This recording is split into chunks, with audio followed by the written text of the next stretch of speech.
Hey guys, Cheshire here. With the end of the year, it's time to list off my favorite comics of the year. And I originally planned to do a top 10, but in the end, putting one title above all others proved to be impossible. I had 4 titles tied at number 1. So instead, here's an alphabetic list of my personal favorites of 2014. Only rule here is that the titles must have released at least 5 issues throughout the year, annuals and tie-ins included. So things like Gotham Academy and the new Thor won't be here. So let's begin with this. All new Ghost Rider.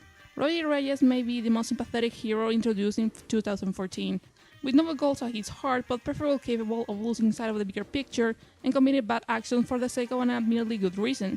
Also, writer Felipe Smith really exhibits his manga training but telling us just the basic. There's no spoon-feeding the audience, and the visual depiction of East LA really sells his economic approach to storytelling. It feels like something that exists in our world, but with enough energy that doesn't feel boring. There's a wonderful sense of discovery in every single panel, and the action is absolutely nuts. Unfortunately, the book is hindered down by a bored, flat supporting cast. The second arc changes artists for the worse and becomes impossible to follow on some points, and the last 2 issues of this year feature a lot of plot conveniences, and without a single drop of irony. Still, one of the best uses of the setting and visual storytelling of the year, and I'm heartbroken that it's ending in March. Attack on Titan. Hajime Isayama's Monster Hit took a rather strange change of direction this year. What was once a action-heavy piece turned into full-blown political intrigue, and while I understand why this feels wrong with the shonen target audience, this just gives me so much material to chew on. Gruesome pun totally intended. Attack on Titan has dropped his facade. There's no more heroes in this story. If the previous arcs hinted that the characters could go on dark paths, this year showed us that the transformation actually took place right in front of us the entire time. This is war. It has always been, and as Armin once said, if you're not willing to sacrifice nothing, you will accomplish nothing. We have now seen the results. The protagonists, as I can't call them the good guys anymore, are more than capable of pulling off the same cruelty that their world has been pulling on them. And we cheer them on every step of the way, not to mention that the final reel of the year came packed with some excellent executed twists and an image that became ironically relevant as soon as the CR report came out. To quote Jesse Otak on this, what a shitty way to go. Avengers Undercover. The worst part of being a teenager has to be figuring out what you want to be and dealing with the pressure of what the environment wants us to become. And here we have a bunch of teenagers that with that trouble up to 11 thanks to a bad case of PTSD and media exposure. Dennis Hopeless knows that this condition is neither a damning mental disease nor a badge of courage. It's a sign of vulnerability that can perfectly lead to disaster in the wrong environment. He also knows that teenagers hate to be under the radar all the time, but he also gives these kids some believable morals and motivations that enter into conflict with their desire for personal freedom. Also, I think Hopeless doesn't get enough credit for how funny he can get. Sure, his sense of humor is bleak to say the least, and that's something entirely depending on personal tastes, but outside of theme and character, he doesn't take himself seriously at all. For God's sake, there's a demon-attended fight club called Mephiscops. Unfortunately, the book suffers from uneven pacing due to being cut short by cancellation, artist rotation, and some awkward line work and color combinations. You have been watching Attack on Titan, Mr. Valio. Don't lie to me. Batman. Granted, I'm not a fan of Scott Snyder stretching out his story arcs for over a year, but I will give him credit. He's one of the few writers that I know can depend heavily on world building, yet it doesn't feel like everything he's doing is just world building. It's just a tool of this to tell the story, not the entire story. Zero Year might have overstayed his welcome, but it manages to tell us that the story of Batman is a tale of Gotham City as a whole. His narrative manages to keep himself grounded thanks to excellent dialogue and character development, yet it maintains just enough silliness to keep levity. Snyder is goddamn proud of being in this medium, and he wants his work to be as enjoyable and comic booky as it's packed with depth. And he has an awesome ally in Greg Capullo. This year alone, we got Batman fighting lions on a jungle version of Gotham, a Joker-possessed Superman, and my personal favorite, the Riddle's Disco's Museum Party. This color palette got more vibrant even than ever during the zero-year finale, and I can't wait to see what the team has in store for Endgame, and maybe we will get less Leatherface Joker. Black Widow, totally not surprising choice if you have been following this channel. Nathan Edmondson manages to get inside Natasha Romanoff's head in a way that's both haunting and sympathetic, and although the storyline with the Chaos Organization isn't the most compelling one, The characterization is so subtle and so effective at the same time. Of all the female solos this year, this is probably the most human, and he has the best use of fan service of any comic this year. The constant cameos by other characters actually make sense in their placement and contrary to all comic reader experience, contribute to the story and the picture that the writer is making of Natasha. Issue 8 broke my heart in a million pieces before I realized it, and I will forever thank Edmondson for bringing back the idea of an X-23 Black Widow combo. Easily my favorite issue of the year, and I'm still dragging myself around the few comic book stores in my town while trying to get a physical copy. But let's not forget the real star of the book. Phil Noto is killing it. His style is perfect for this book. His line work is instantly fitting for a spy, but the coloring and shading make it so distinct that you can't compare it with anything else. It takes the form of a beautiful water painting that leaves me with my jaw hanging on many occasions. Hands down the one I can just get enough.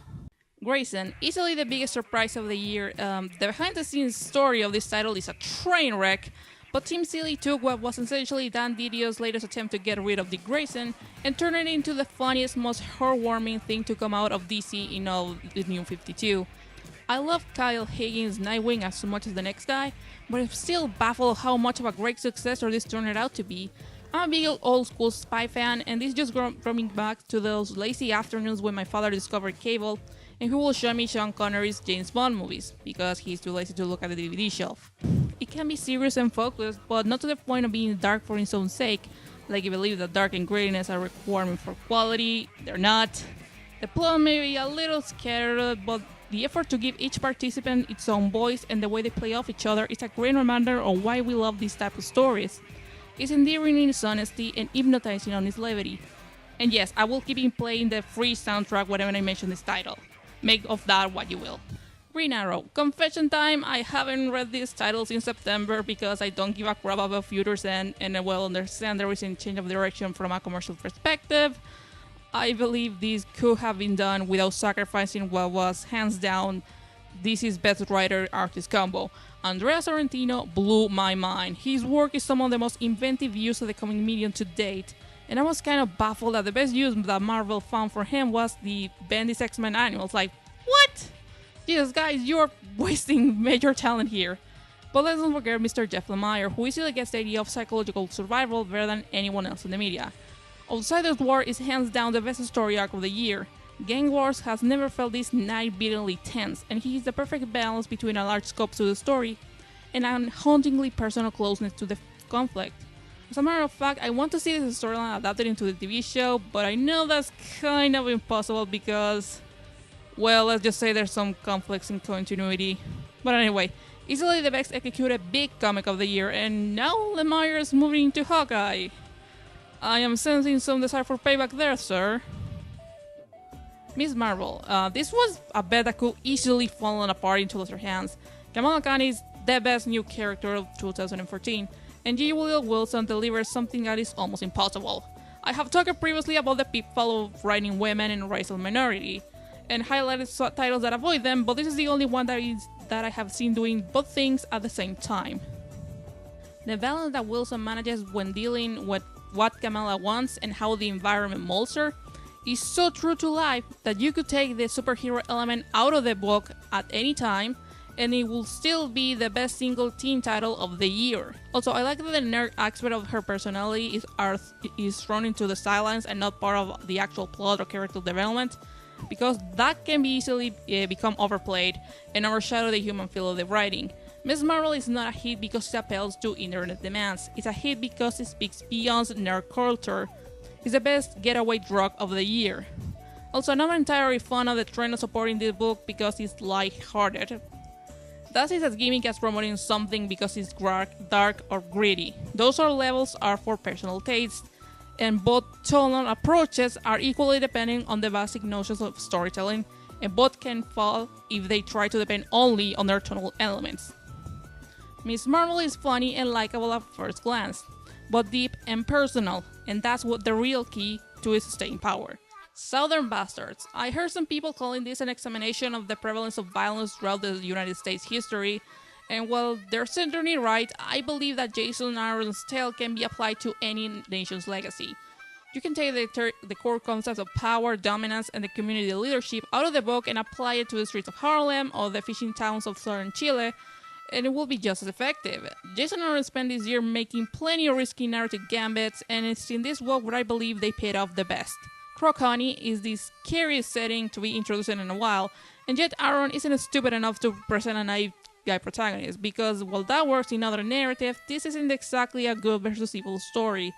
Darkness lives inside of all of us, and all that it takes to let it loose is the right spark, even if we don't understand it. This is a story about bad people, living in a place in which virtue and vice are not distinguishable for those who live in it. And I haven't even gotten to the insane plot twist of issue 4, which I think is better experienced blind. Don't be scared of the Deep South. You might discover that Alabama has a lot in common with your hometown, for better or worse. And finally, the wicked plus the divine. This is a premise that could easily become a serpent eating its own tail. The initially absurd premise actually hides a very simple metaphor. Pop artists want to become gods and be worshipped by the masses, but they'll fall and be forgotten before they realize that fame is ephemeral. This is a concept that can actually be covered in a single long novel, but Kieron Gillen really dives into the heads of these pop stars, and despite their egotistical tendencies, and like his young Avengers Storm, show that he understands the various ways pop culture is digested and transformed, not only through artistic expression, but also in the way we communicate with each other. Gillen goes through the motions with such a sense of energy that you can't help but get wrapped in this egomaniac disco rave. Also, like in Young Avengers, Jamie McLeavy just adds to the party-like sense of movement that's going on. The pages here feel like a comic version of Space Dandy, and if you have seen that anime, you know that I'm giving the guy some heavy praising. Granted, the layout is not as creative to say Black Widow, Green Arrow, or Winter Soldier, but the energy coming out here, it's insane. It's almost as if the pages are vibrating.